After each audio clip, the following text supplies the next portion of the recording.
Welcome to episode number 49 of the Castbar. Join us for some news as Blizzard tries to breathe some life back into Warcraft. There are several top Reddit posts this week, and that's going to be overtaking our closer look section.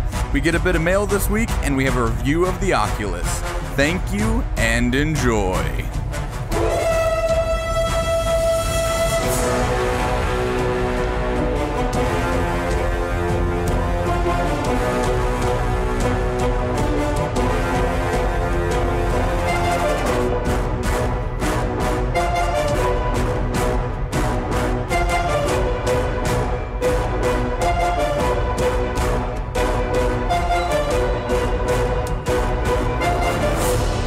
Welcome everybody to the Castbar, the World of Warcraft podcast, channeling your content with no interrupts. Today is Sunday, October 18th at approximately 5 p.m. Pacific Standard Time. I am your host, Michael Schwan, and with me I have Evan.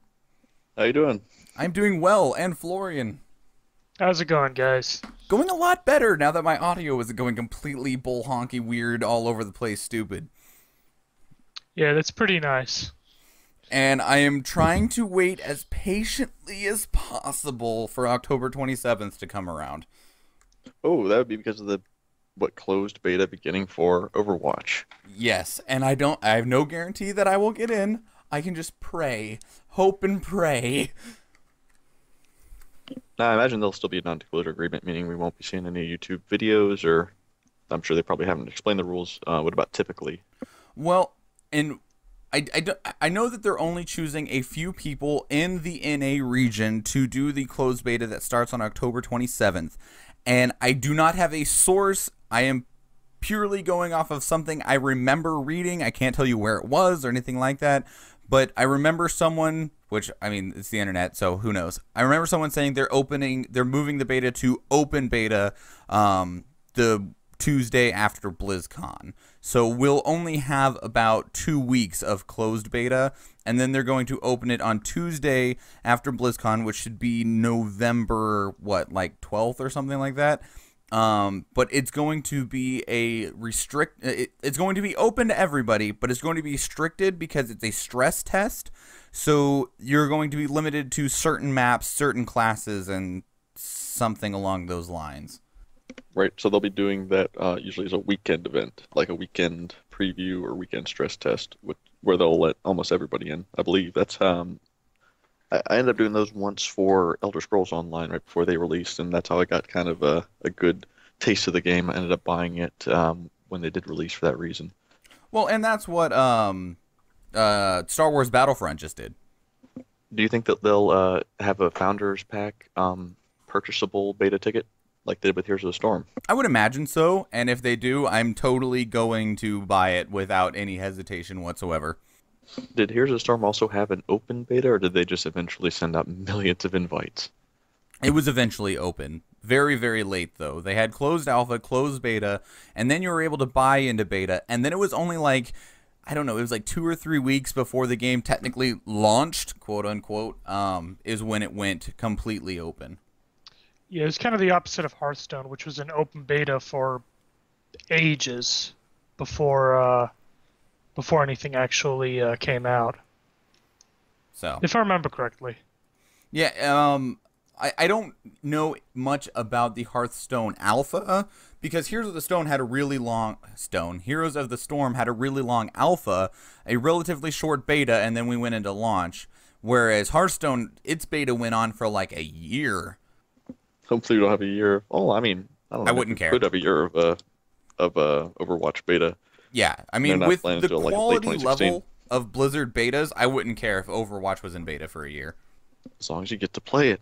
Yeah, that I will give them money. The thing that I'm most curious about with Overwatch, though, that we're going to, I presume, see at BlizzCon is the monetization method that they choose for the game, because I assume you'll be able to play all the characters, so you won't be in need of buying characters. Maybe they'll sell skins, or I don't know. I imagine obviously they want to make money, so there's going to be a monetization of some form. Maybe you have to buy the game. Maybe it's like $40 for the game, and then you have it forever. I'm really curious to see in what way Blizzard tries to get me to give them money. maybe they will announce it at BlizzCon. Maybe. That's what I was presuming. I hope, anyway. Anyway, let's move. Let's actually get into things about Warcraft, shall we?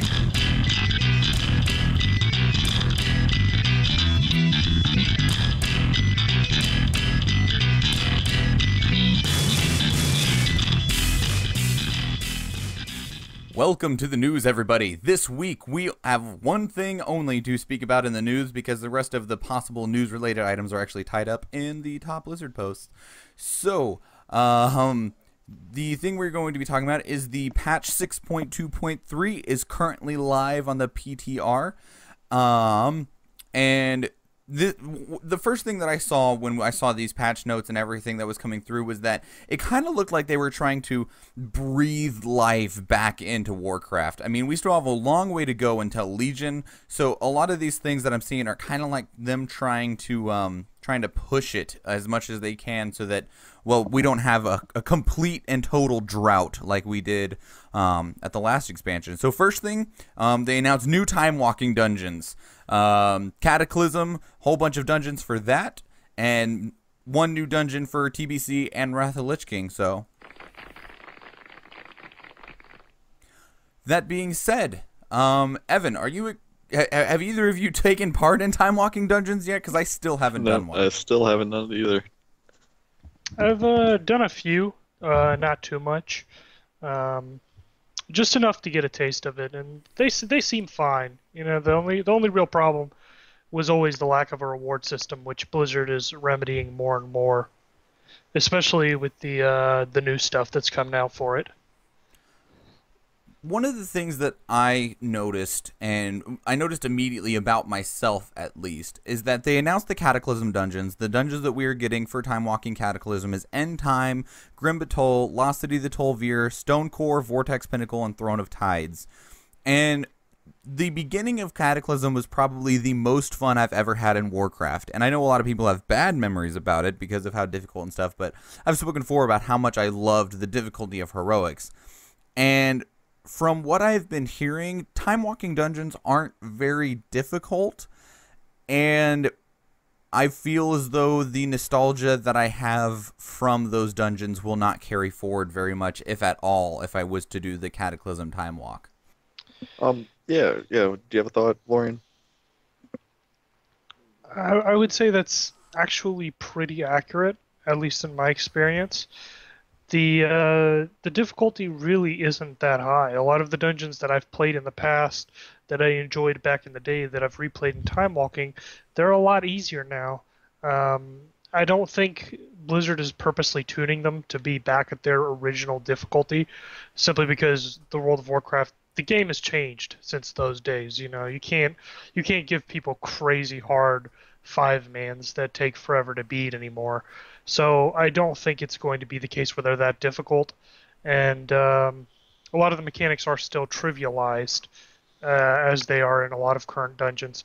So, you know, I see time walking more as a change of scenery, really, than an actual new gameplay challenge.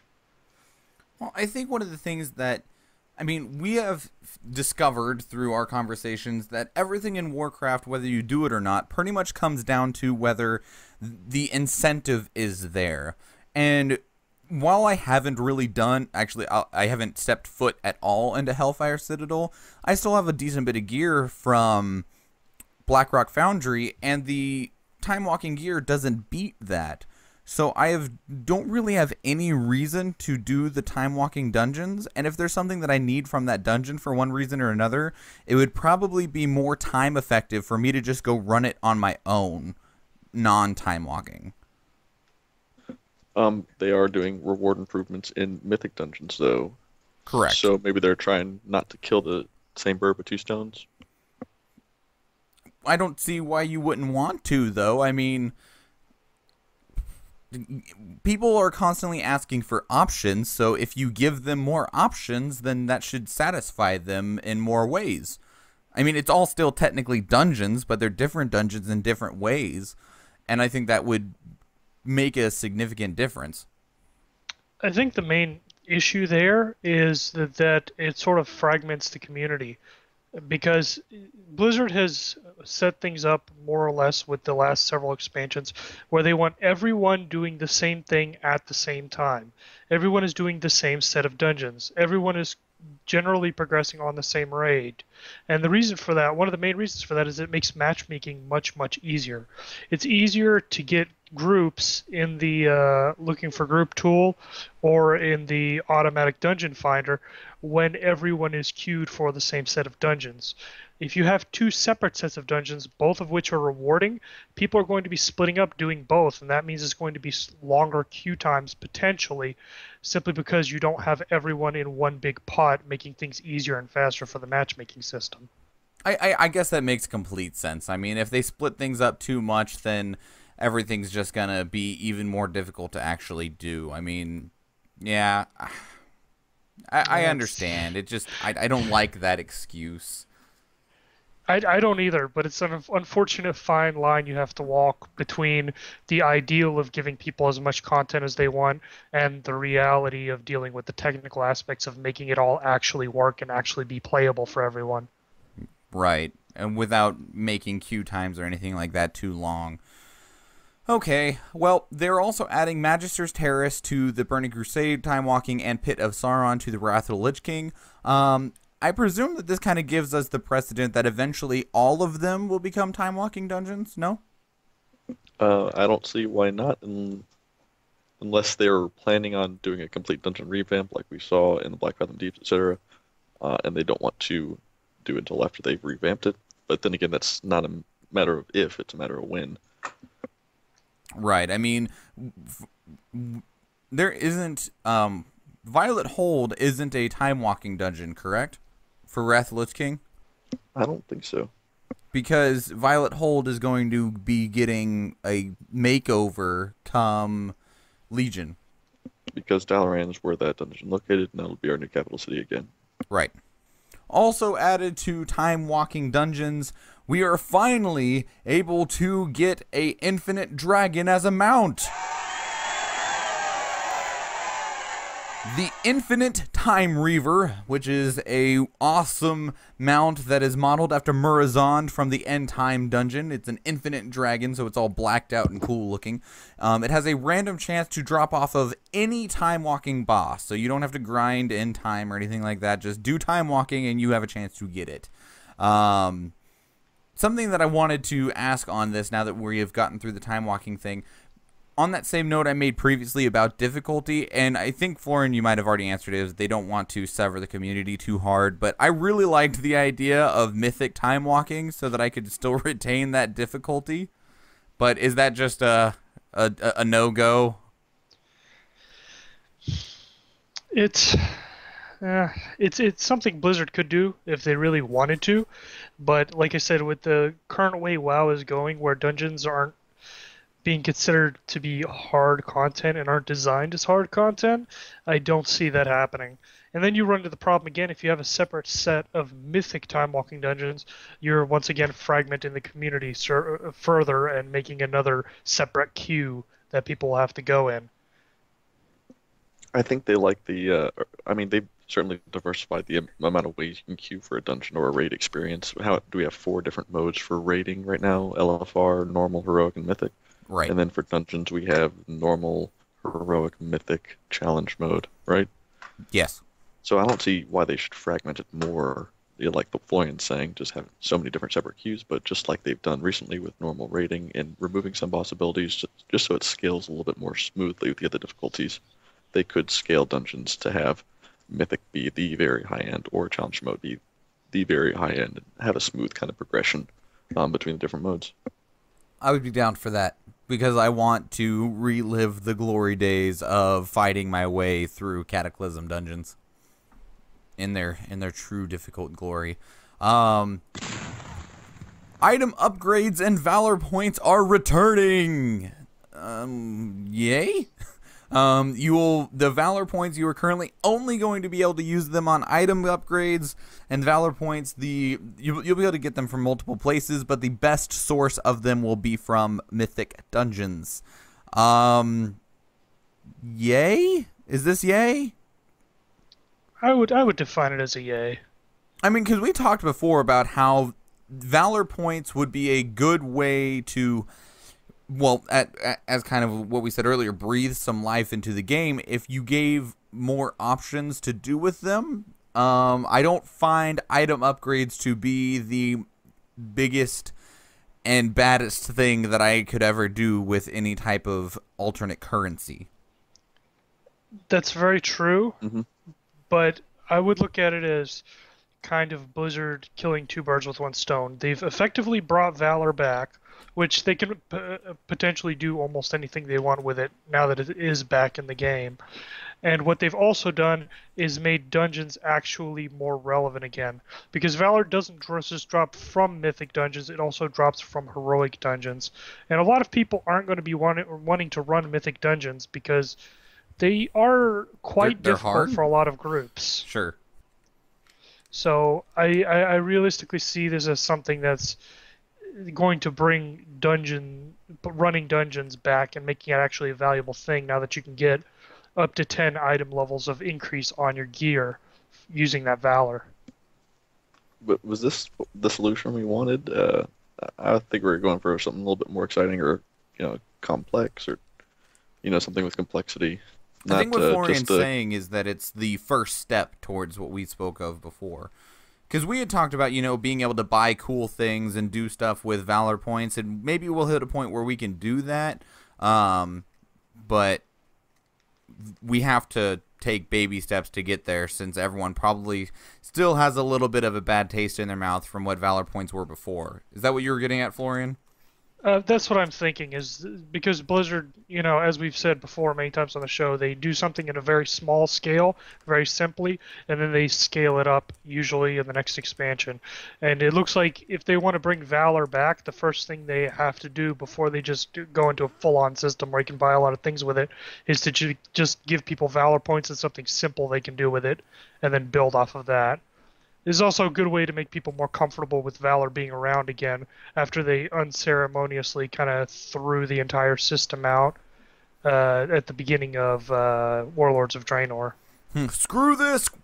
And then they threw the baby out with the bathwater.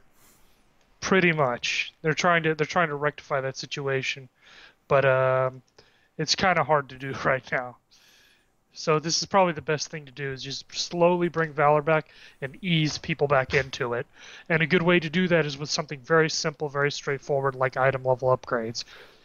And then maybe we can see some vendors that give just cool stuff or toys or something like that in Dalaran when we get to Legion. Hopefully that's what will happen down the line. Whether or not that actually does happen is up to Blizzard. They might just repeat their same mistakes with Valor, but I hope they've learned from them and they do something more interesting this time. Oh boy.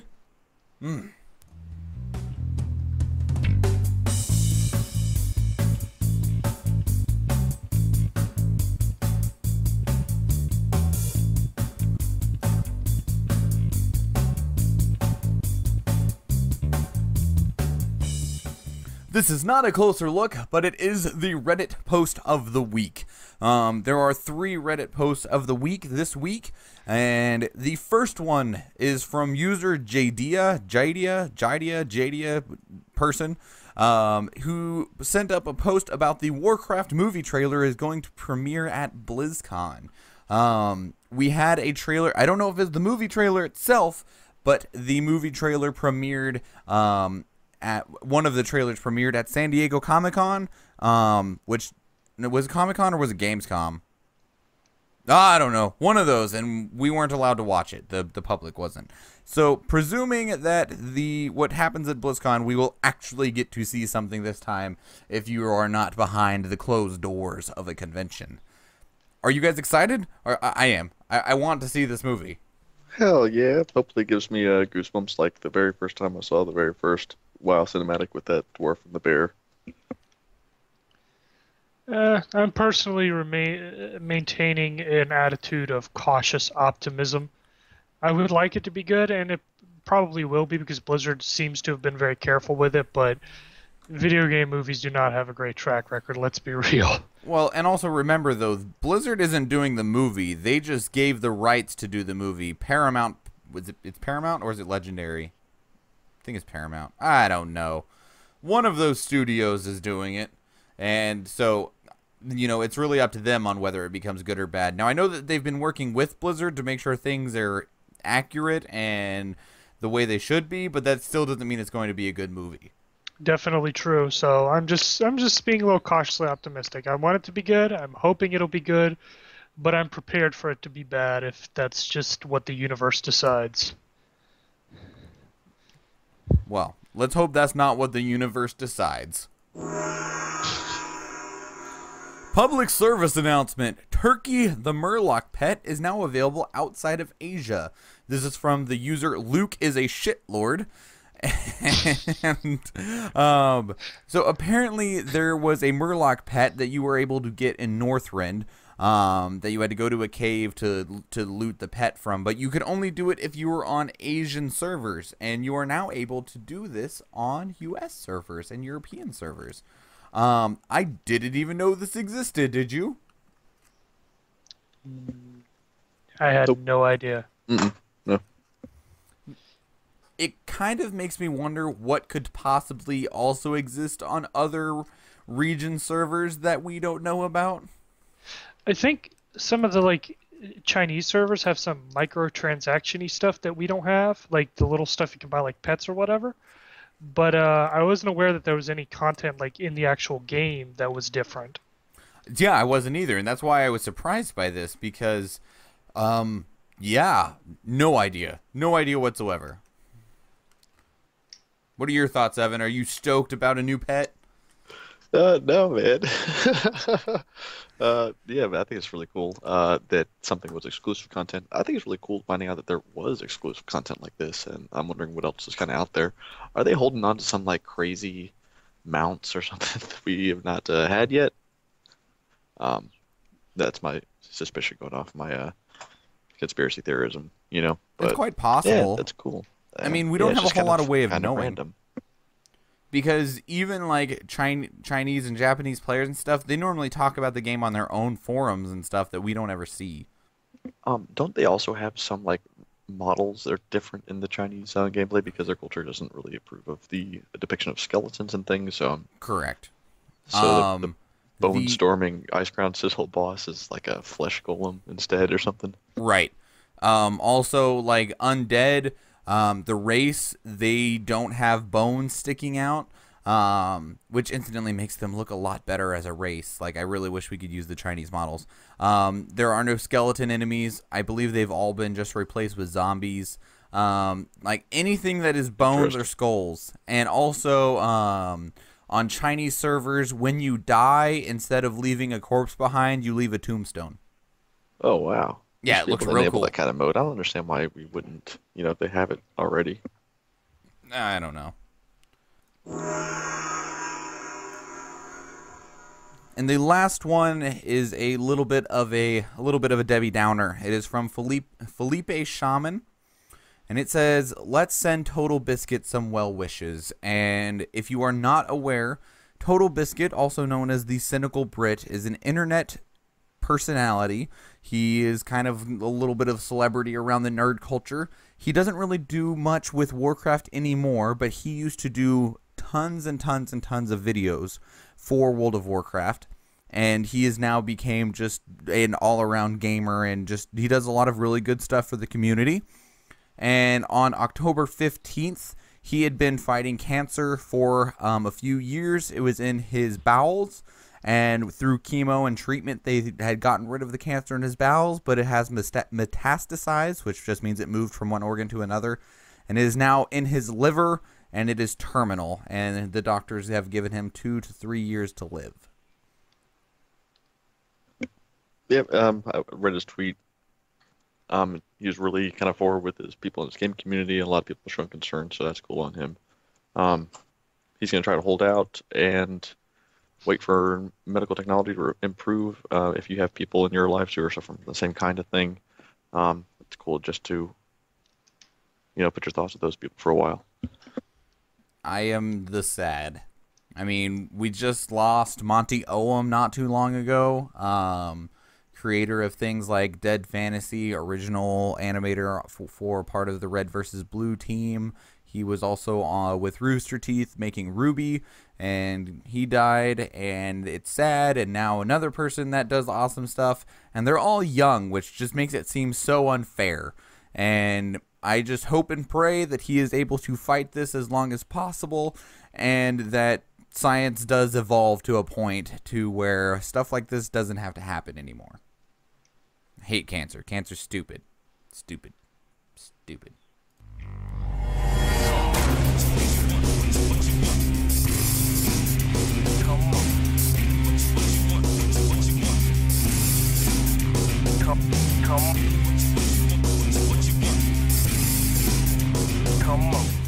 Welcome to the mailbag, everybody. You can send your questions, suggestions, and or feedback to our email at thecastbar@gmail.com. Find us on Twitter at Castbar Podcast, or call and leave us a voicemail at 508-738-2278. We have two pieces of mail for us today. One comes from, I'm assuming this is pronounced either Ewan or Owen, spelled E-W-A-N. What do you guys think? I think Ewan, like Ewan McGregor, of fame, of movie star, Hollywood fame. Sure. He says, Dear Michael, Evan, and Florian, while watching a documentary entitled We Are Legion about Anonymous at a friend's house this weekend, there was a small section about a guy who got arrested for participating in a mass DDoS attack. As soon as it came up, I was like, holy shit, I know this guy's voice from somewhere, but for the life of me, I couldn't figure out who it was. Fast forward to Monday morning at work, going about my stuff and listening to the most recent episode of the Castbar, and it hit me. The guy sounds just like Evan. I found a link to the documentary from YouTube, which he has linked here, and Evan, quote unquote, shows up at 4820. So what do you guys think? Is Evan, or Brian Mettenbank, hiding a life of cybercrime? Anyway, big fan of the show, long-time listener, first-time mailer, and hello from Sheffield, England. Cheers. Well, first of all, there's no law against DDoS attacking. All right, I just want to be clear about that. And I would also like to say that I've watched the video, and I know what Evan looks like, and they are not the same person. But are you hiding a life of cybercrime, Mr. Evan? Yeah. Are you a secret internet terrorist? No, I really don't think so. I'm a cyber warrior. And my conquest is against noobs and cyber bullies. I'm like the defender of the noobs that are cool, and I defeat the noobs that are uncool and those cyber bullies out there. I'm not an digital Batman. I don't take the internet law into my own hands, on my crusade, unless I have to. But we'll just have to wait for the memoirs 60 years from now. What about you, Florian? Are you a cyber terrorist in hiding? You're not actually moving around because of the military, are you? You're bouncing around so much so you can avoid detection. Best cover story ever. Yeah, I'm the cyber hacker doing the cyber crime, running from the cyber police on the cybernet, all cyber day. Oh man. I'm sorry, I just find it ridiculous when people put cyber in front of normal words and think that sounds okay. It doesn't. Yeah, it doesn't make a whole lot of a difference either. Yeah, but I'm pretty sure if it helps that Evan is not a cyber criminal. Because I watched that documentary, and that guy doesn't have a single plant in his entire house, so there's no possible way it could be him.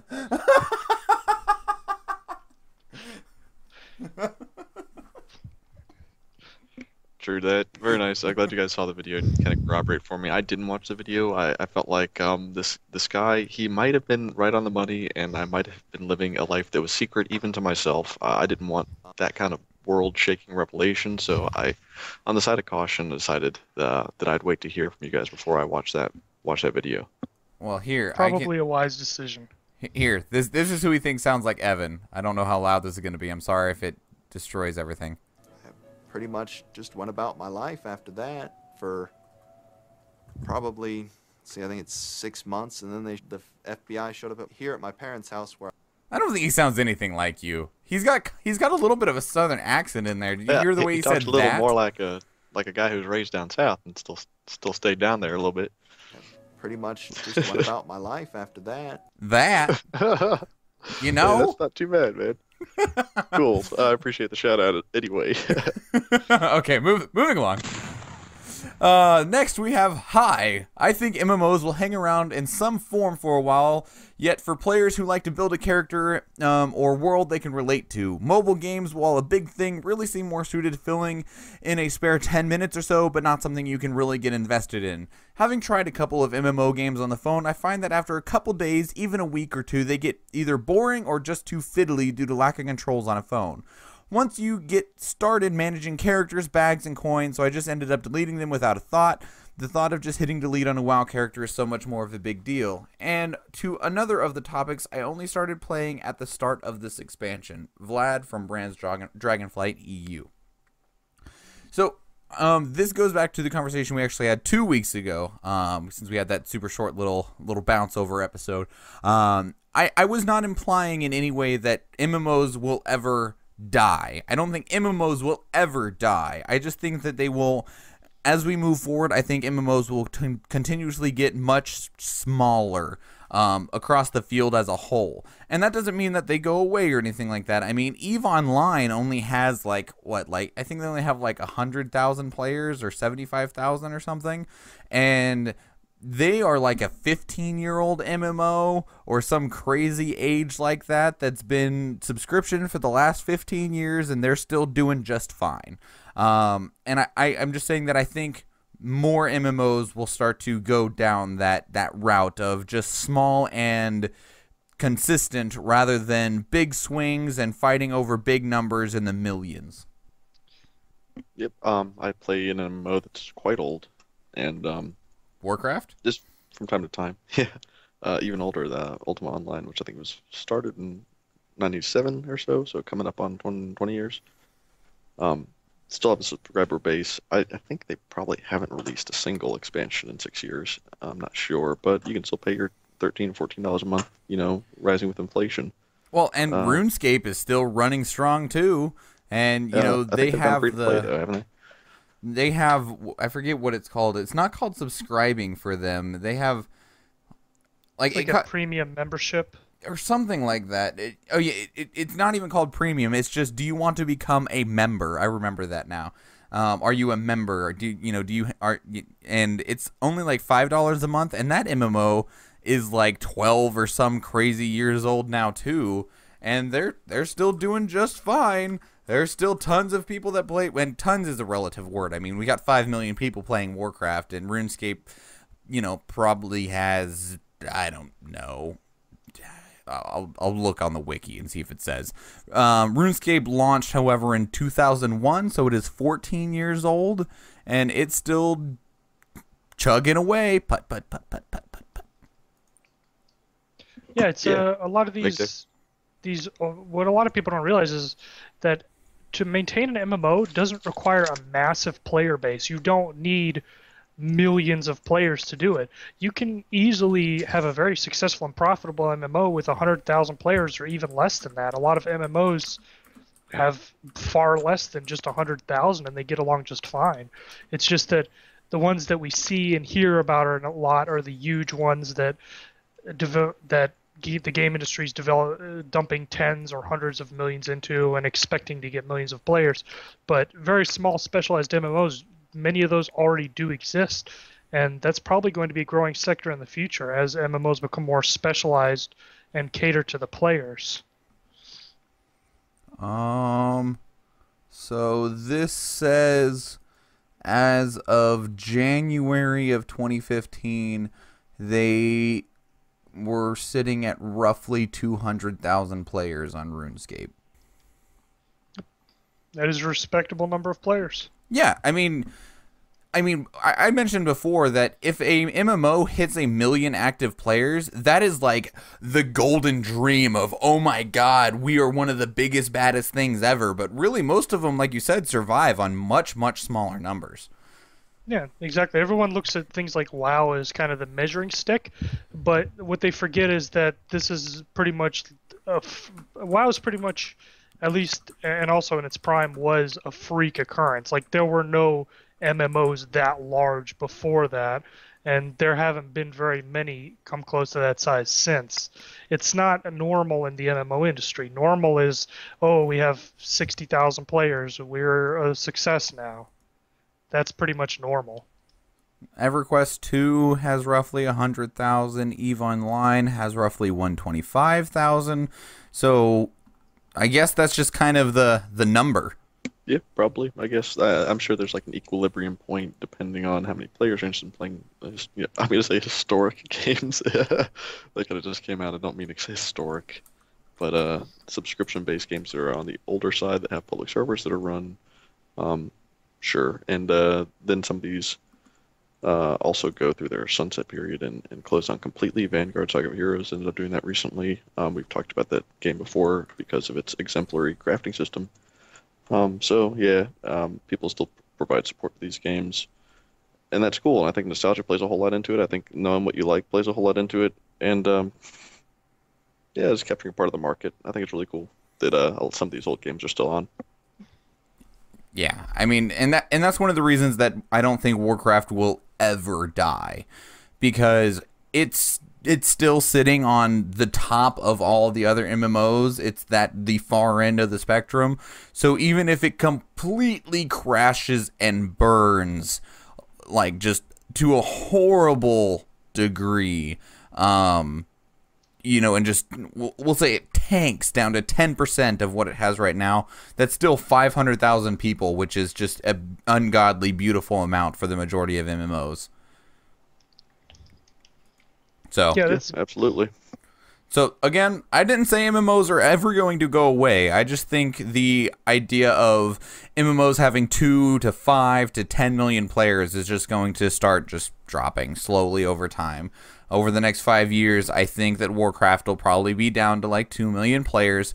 And I don't mean that in any way that Warcraft is going to die. Just that it's going to start getting smaller because it's getting older and just player base is changing.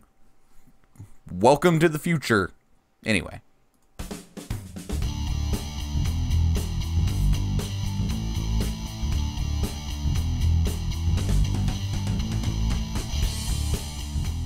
Welcome to the review, everybody. Every week we will review something, whether it is a 5-man... Well, I guess I should rephrase that. Every week we will try to review something. Some weeks, depending on schedules and stuff, we aren't able to make it, like last week. We'll review something along the lines of a 5-man dungeon, a raid, a zone, a battleground, a class, a spec, who knows. This week, we're going to be reviewing the 5-man dungeon from Wrath of the Lich King, known as the Oculus, or also known as the majority of the entire player base's least favorite place to go in the history of ever. So, we break the review into 3 sections: ambience, gameplay, and lore. Ambience is everything you see, hear, feel, etc. Gameplay is real self-explanatory, and lore is the story. I'll go ahead and kick us off in ambience, since I think it will probably be one of the strongest parts of this entire dungeon. The ambience of the Oculus I actually find to be to a very large benefit. I mean, you come in and you're placed on the side of the Oculus, and you can already see what is actually the entire dungeon because you can see the entire tower that goes up, and it just gives you this very expansive, immersive feel. It also, because of the magic and stuff that's going around and you can see the dragons and stuff, it makes it feel alive. It makes it feel active, like you've walked into something that was already in progress, and I think that really gives it a very large benefit.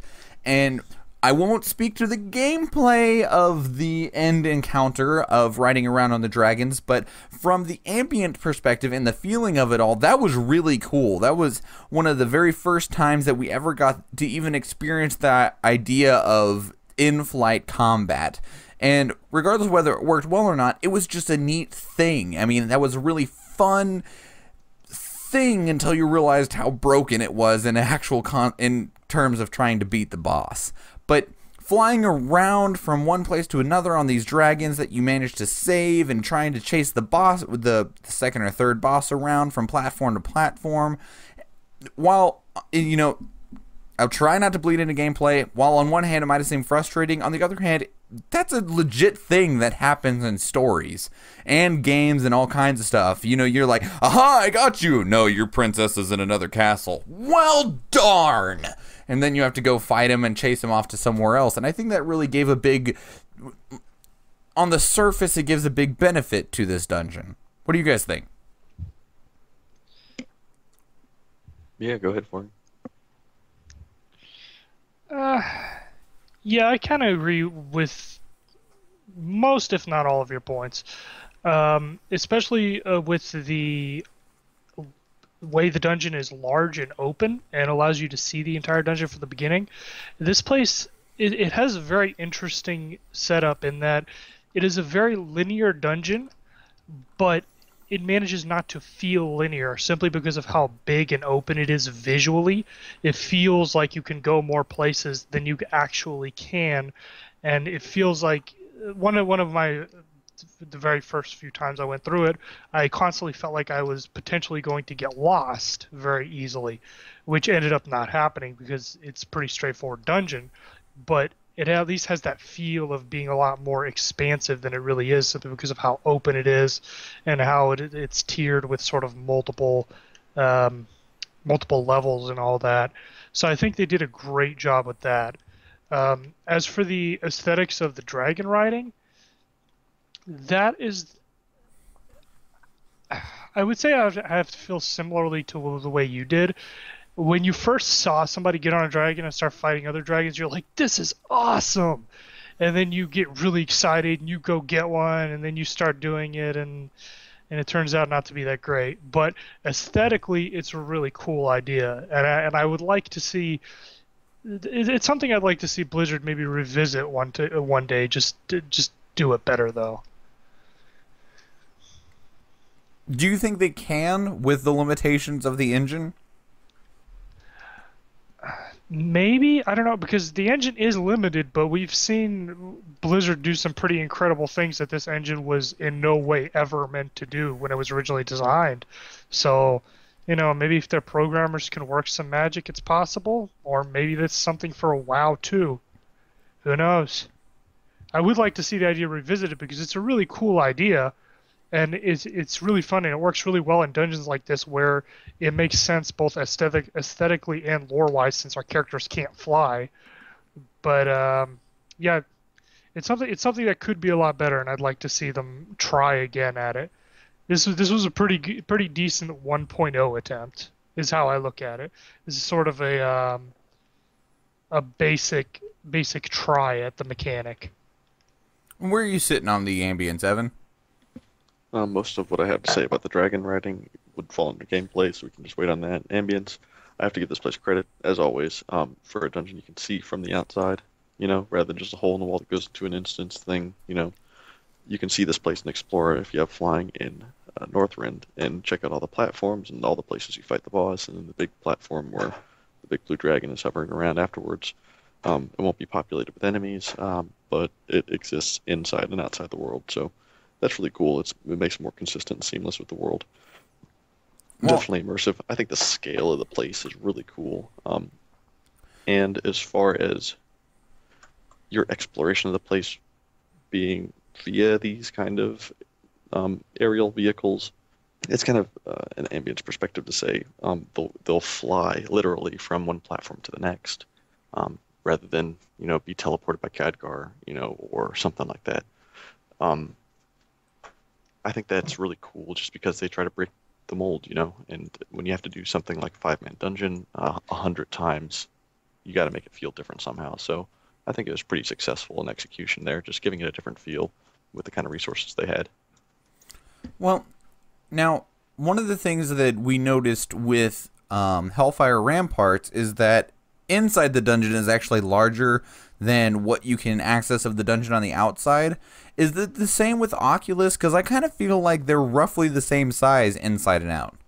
I could be wrong, though. I'm pretty sure the map is exactly the same. They just, all of the platforms where you are with their little, with their various scenery is all replicated almost exactly, I'm pretty sure. Okay. There's nothing that's indoors at all. Sure. Okay. So, what then are we giving these grades for this place? I'm going to slap onto it a somewhere between a B plus and an A minus. Trying to not let the gameplay influence me at all in this. The ambience of this place is really, really fantastic because of the big open feel that this gives you. And I mean, in some ways, you know, we don't do the dungeons that many times because of the way that, you know, other mechanics in the game work. So the first time you come in here, this place feels real epic and it kind of leaves a lasting impression. The only unfortunate thing is the gameplay leaves a much different impression that lasts a whole lot longer. Going back through it and going back over it, though, I could definitely see why the Oculus would have been something fantastic and great in terms of everything if just a couple other things had been done better. And I think it really deserves a powerful statement of just how beautiful the dungeon can be. Yeah, I'm going to give it an A plus too. No, wait, you didn't say what you were. I said A minus. A minus, gotcha. Okay, B+. You can give it an A plus though. I mean, that's all up to you. No, I like to reserve that one a little bit. I'll give it a B plus. Let's see.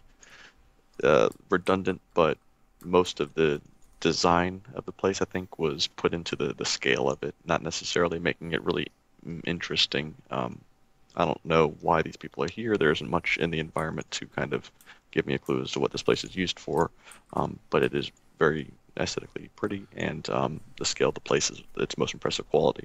Well, maybe Florian can enlighten us on that in a little bit later. But for now, Florian, would you give us your ambience grade? I'm going to say B plus also. Sounds fair. There's a lot of good stuff here. It looks pretty good, but you know, it's not perfect, and some of the graphics have aged a little bit since this is from the time of Wrath of the Lich King. All right then. So, Evan, lay on us that gameplay. Well, you get teleported in, and you start off on this this kind of solitary curved balcony, and you have to fight some dragonkin. There's like groups of 2 melee and a caster and a bunch of whelps. The whelps kind of bridge the gap between the elite mob packs, and of course the whelps are groups of 3 or 4 or 5, and they're non-elite, so they're kind of just like gnats. So yeah, the trash is pretty straightforward. In that first little curved path, you just kind of move forward, get to the little portal, and then you take a portal up to the first mini boss or boss where the dragons are being kept hostage, and you free them, and you select what kind of dragon you want to save. And there's a green one, a red one, and a yellow one, and they correspond to healer, DPS, and tank. But unless you go and talk to the guy, and he'll say what his abilities kind of are, and then you say, okay, let me talk to the other guy. Most people just kind of grab one these days. But if you're playing this dungeon, you should wait until you see what everybody else has grabbed, what color drake they're using, and then grab the missing roll, because the last boss is kind of a pain if you don't have a balanced composition. I think it's really interesting because typically, well, I don't know how many other examples of this kind of decision point in dungeon there are, but I would think that they would just give the tank roll kind of thing, you know? Mm-hmm. But they didn't this time for some reason. Anyway, the boss fights are more or less kind of ordinary. Special ability, watch out for that. Make sure you DPS the right targets. Some of them have ads. And then I think one of the cool things is that you have to use these drakes in order to fly from platform to platform to kill the trash packs and to close the different portals and all that.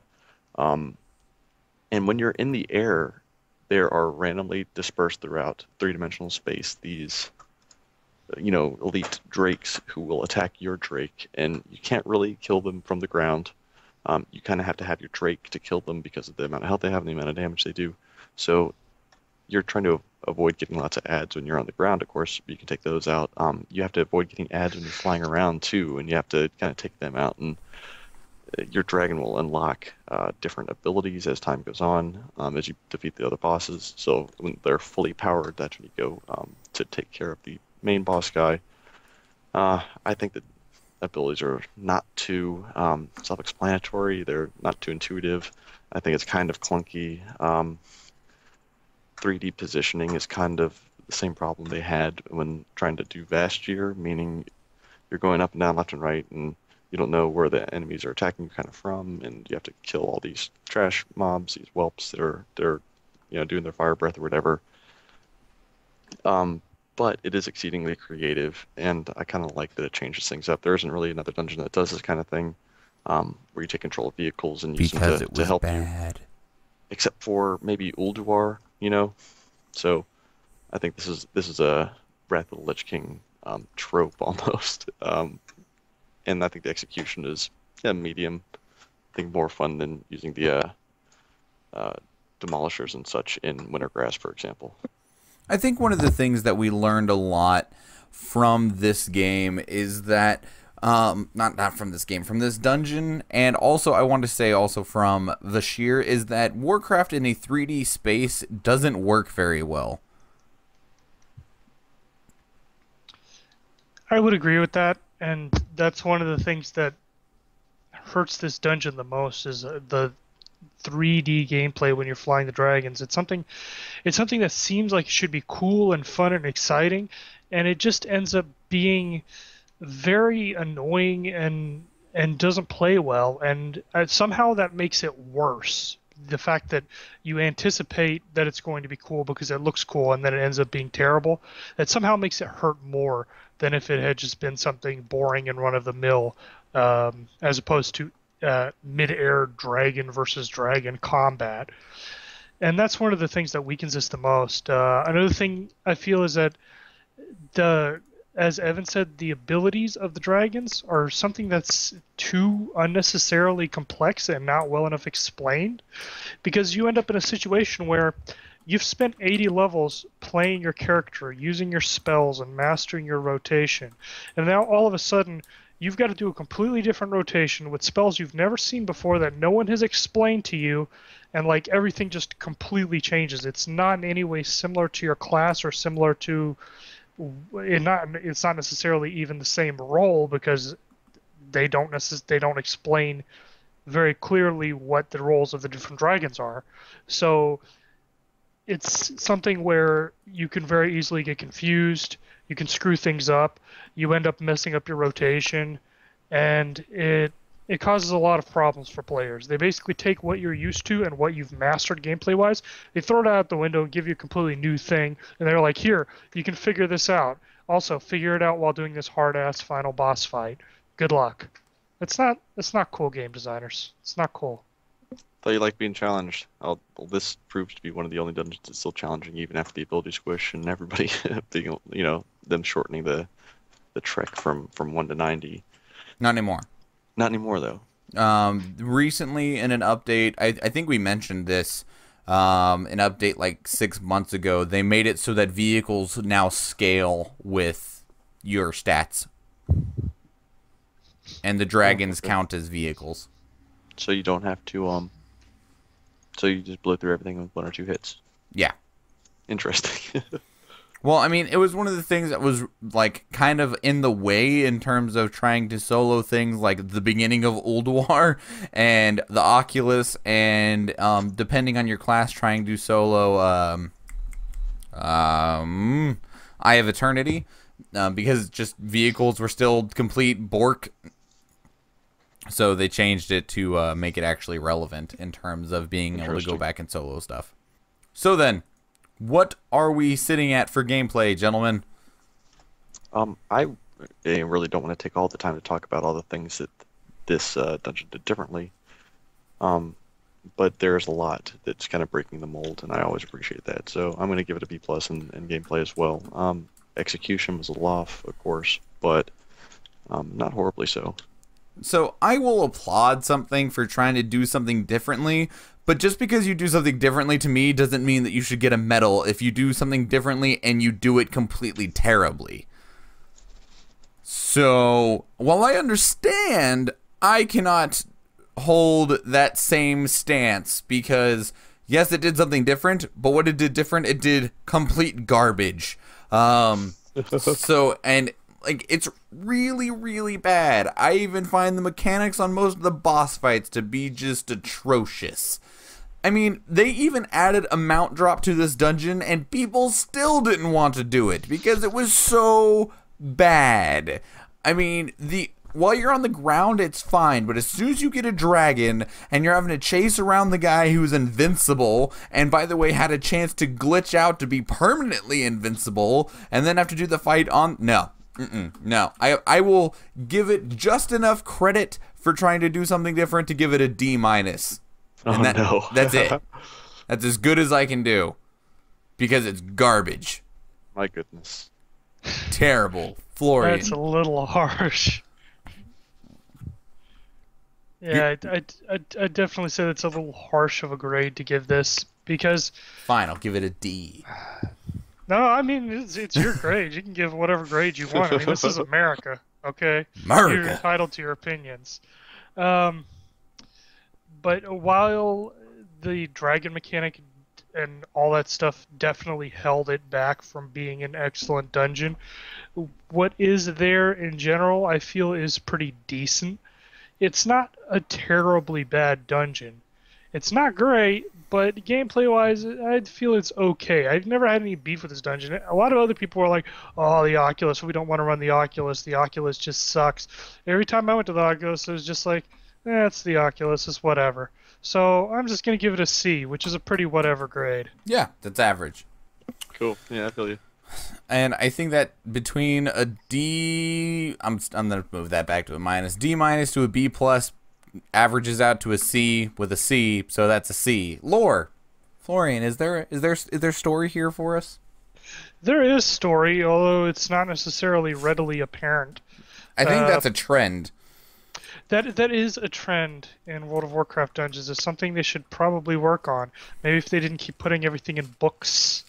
Anyway. So, the Nexus, we talked about the function in the Nexus earlier. You actually brought that up. I think it was Evan, the function of the Oculus, rather. Right. Well, you know how it's a giant beam of energy shooting off into space? Well, that's its function. It shoots energy off into space. That is literally the only thing it does.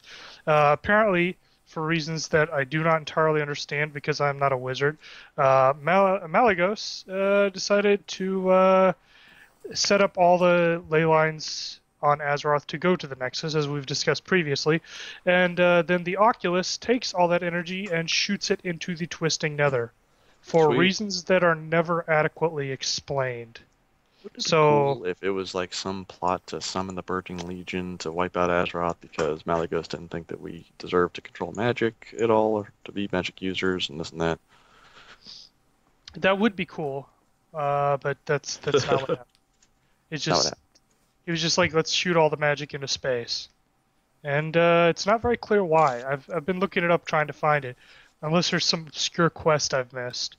Well, there's a lot that has to do with the Malygos going through some kind of madness. Well, that's he had some plan or something that he was gonna do or something. Keep talking. I have a phone call coming in.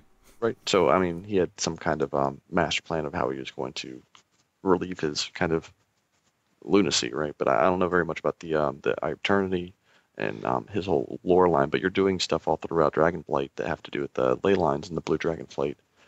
Lots of things to do with the Dragonflight in Dragonblight. That is true, but none of that really explains exactly what the Oculus does. At least nothing I've seen. What is specifically going on here, I'm not super clear on. Aside from the fact that energy is being gathered and shot into the Twisting Nether.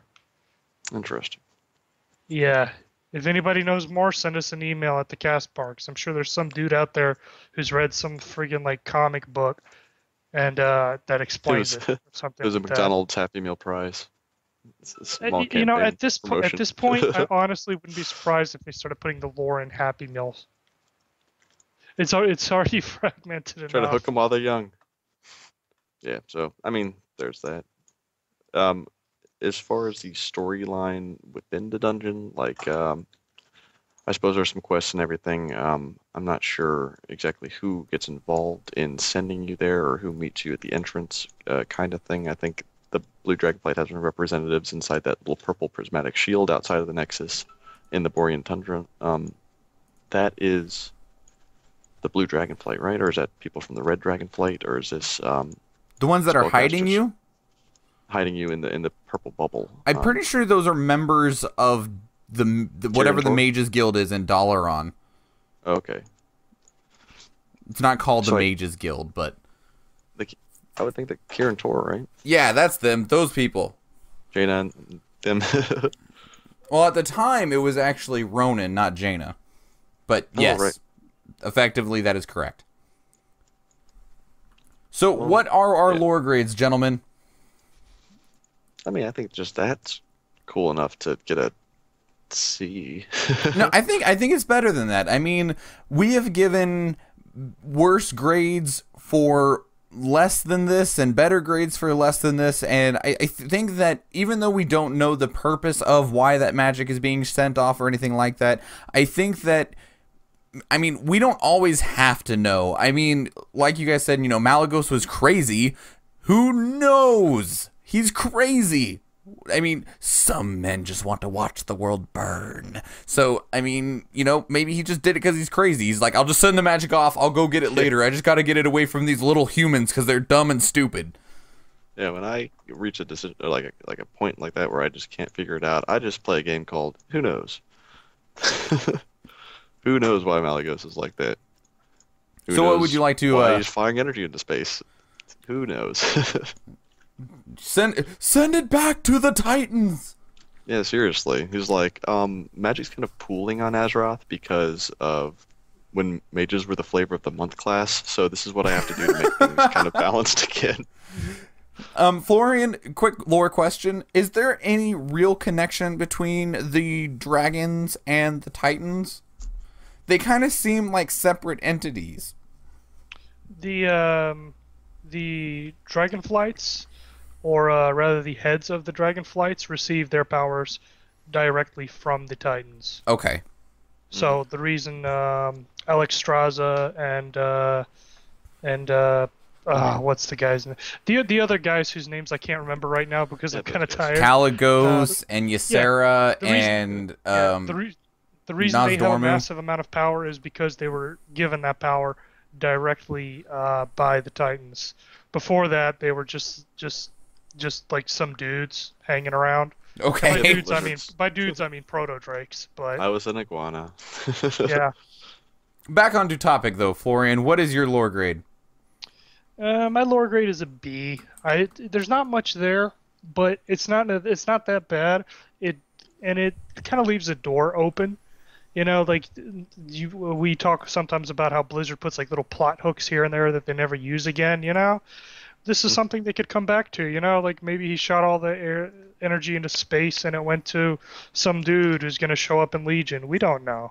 So just because we don't have all the answers doesn't mean it's bad lore. In fact, I would say it would be bad lore if we had all the answers, because then it would no longer be interesting. That's fair. Evan, are you sticking with your C? Yeah. I'm gonna give it a B minus. Just go right in between you two. Basically for the same reason that you said. I don't think this is grade A lore, but I don't think it's bad either. I think for all things that we have went over at this point, this is some of the stronger lore, even if it's not as exciting. So that gives us a B minus, a B plus, and a C. So what does that end up averaging out at? B plus and a B minus is a B with a C. So that's somewhere between a C plus and a B minus. Not as bad as I was expecting. I think Evan was pretty darn generous on gameplay. But, I mean, I think the most that I can say is you should go back and experience this and keep an open mind when you do so and understand that you won't be returning. Do you think for the sake of completion they'll ever add the Oculus to time walking, or is that just kind of like a slap in the face? No, I think they will. Why not? Because it's bad. All right. That is the show, everybody. Thank you for being here. Thank you for listening. Again, if you'd like to send questions, suggestions, and feedback, send that to our email at thecastbar@gmail.com. Send us a tweet on Twitter at Castbar Podcast, or call and leave us a voicemail at 508-738-2278. You can find all of our shows, depending on where you are listening to this at already, on iTunes, Stitcher, and YouTube. I have to give some credit out, and that is to the gentleman that does our bumpers. His name is Kevin McLeod, and you can find all of his work at incomtech.com. I have a couple things to say at the end, but I will go last this week. Evan, shout outs, information for social media or otherwise. Yeah, let's tweet at each other. Yeah, that sounds good to me. Find me at EDC. Wow. And Florian. I'd appreciate it if you didn't tweet at me, but you can email me, care of the Castbar's email, or send us other email on other related topics. That's fine too. I'd like to point out that he said meme mail, so that would mean forward all of your terrible, dank memes to Florian. Send them here at the Castbar. Interesting, because I thought he said mean mail. Like, if you have something to say and you're trying to be mean, if you've had a bad day, email send it to Florian. Me and Evan don't want to hear it. I'll take them all. They're all good. So just a heads up, I realized we didn't talk about it during the show. We are still doing our giveaway. I'm going to record something separately and throw that at the beginning of the episode. Just as a reminder, we will announce the winner next week on episode 50. If you didn't catch it at the beginning, I'm going to plug it again right now, and that is just either send us an email. Doesn't matter what's in it at all. Just send us an email or send out a tweet with the hashtag Castbar giveaway. That is all one word, Castbar giveaway. I have a couple things to announce and plug real quick. First off, I have started a new project that is going to be going on YouTube. I mentioned this last week, and I need voice actors. We are going to be playing through Final Fantasy VI and completely doing voiceover work for every single character that is in the game. We are almost done with the script. We have begun recording the gameplay, and we're already accepting auditions for parts. If you are interested in that, please send me a tweet at Schwan Michael. There are 118 different characters that need voices. Some people are probably going to be voicing more than one character, and that's fine, but I need people. If you are possibly interested in some amateur voice acting work, please send me a tweet at Schwan Michael, or just send me an email at schwanmichael@gmail.com. The other thing I will announce next week. So, for now, if you want to, if you're interested in amateur voice acting work, send that tweet or that email. Schwan Michael on Twitter, schwanmichael@gmail.com. And if you want to talk about Warcraft stuff or game stuff or whatever, Twitter's still a good place for that as well, at Schwan Michael. That's SCHWAHNMICHAEL. Yes, my German name is complicated. Now, that wraps it up for the show, everybody. Next week is big episode 50, and we are excited, and it's going to be awesome because it might not be officially a year, but episode 50 is the big thing of you have succeeded in, like, you know, essentially making it a year. So I think our actual year is on like November 17th or something like that, which is, I don't understand how calendars work, since episode 52 should technically be a year's worth of Castbar episodes, yet that is 3 weeks away. So that is going to be what 3 weeks is 21 days, so that's going to be on like November, like, I don't, calendars, who knows what those are. Who knows? That's going to be November 8th, which doesn't make complete sense to... well, maybe it does make sense. I don't know, because our first episode was loaded. Oh, Lord. Our first episode we recorded, and that was on November 16th. So, I mean, I guess yeah, whatever. We're almost there. Huzzah. Who knows, Michael? I'm gonna stop trying to think. Anyway, let's get out of here, guys. Thank you for being here, everyone. Evan, Florian, wonderful talking to you. You guys ready to go? Yep. All right. You are out of time.